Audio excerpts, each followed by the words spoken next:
성도 여러분 반갑습니다. 달고나 20주차 금요일 이사야 57장 말씀을 통해 많은 은혜 누리시기를 소원합니다. 오늘 우리가 읽고 있는 이사야 57장 1절에서부터 13절은 유다 사회의 타락상을 고발하고 있습니다. 특히 종교적 타락상을 신랄하게 고발하고 있습니다. 이러한 본문의 시대적 배경이 언제인지는 명확하지 않습니다.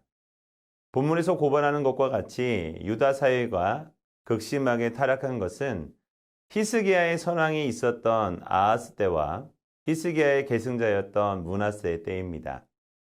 그런데 아하스 때에는 비록 종교적으로 유다가 극심하게 타락하였던 것은 사실이지만 그래도 의인들에 대한 대대적인 학살은 없었습니다. 그러나 본문 1절은 의인들이 악한 자들에 의해 핍박받아 죽었음을 강력하게 시사하고 있습니다.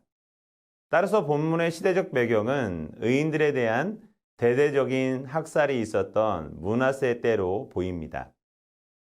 므낫세는 유다의 왕들 가운데 가장 선한 왕으로 추앙받는 히스기야 왕의 계승자이면서도 가장 극심한 우상을 숭배하고 의인들을 핍박한 왕으로 유명합니다. 전승에 의하면 이사야 선지자도 므낫세 왕에 의해 순교한 것으로 전해지고 있습니다. 그렇다면 생각해 볼 것이 있습니다. 그것은 므낫세는 유다 역사상 가장 선한 왕으로 추앙받는 히스기야의 아들이자 계승자이면서도 왜 이렇게 그의 부친과는 달리 타락하여 우상을 숭배하고 의인을 핍박하는 등 유다의 왕들 중에서 가장 악한 왕으로 전락하게 되었느냐 하는 것입니다.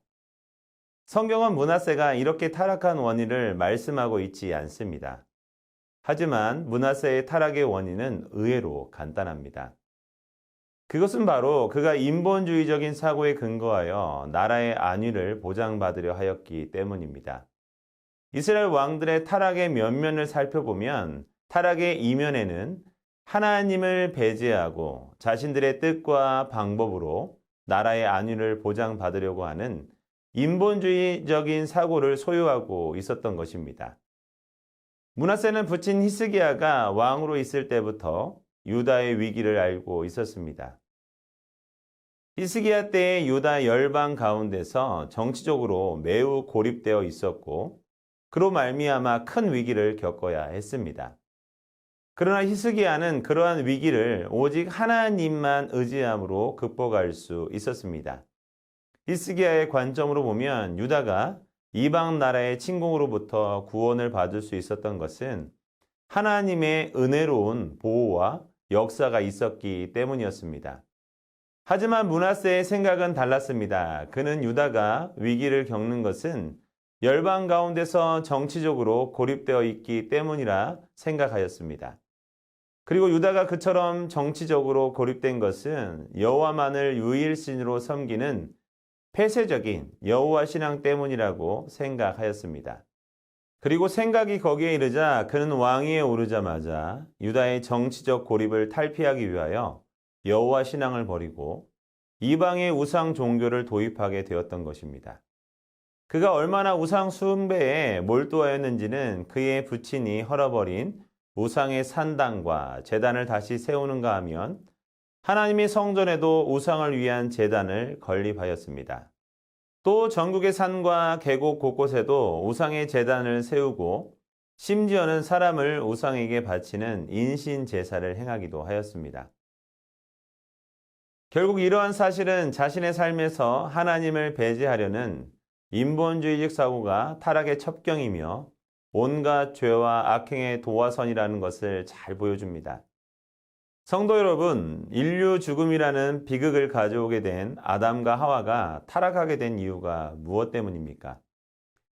그들이 자신들의 삶 속에서 하나님을 배제하고 스스로 하나님 자리에 앉아 스스로 자기들 마음대로 무엇이든지 하려고 한 인본주의적 사고 때문이 아닙니까?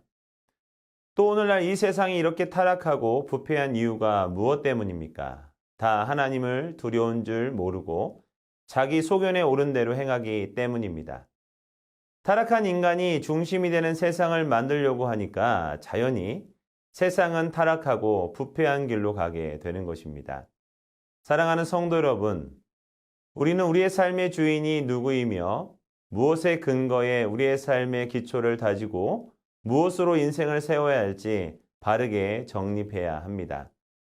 만일 하나님을 배제하고 하나님을 멀리하고 그 인생을 쌓고자 한다면 그것은 결국 인본주의적 사고가 타락으로 가는 척경임을 기억해야 합니다.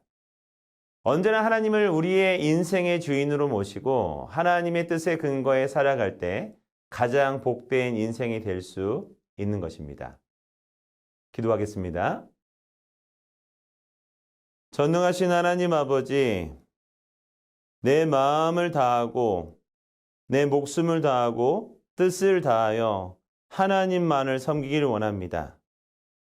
세상의 여러 가지 많은 가치관이 우리의 마음과 생각을 사로잡을 때가 너무도 많이 있습니다. 그럴 때마다 하나님께서 우리를 얼마나 사랑하셨는지 그의 아들 예수 그리스도를 이 땅에 보내주시고 죽기까지 우리를 사랑해 주신 그 사랑을 기억할 수 있도록 은혜를 베풀어 주옵시고 오직 하나님의 말씀대로 살아갈 수 있도록 우리에게 은혜를 베풀어 주옵소서. 모든 것을 감사드리며 우리를 구원하여 주신 예수님의 이름으로 기도드렸습니다. 아멘.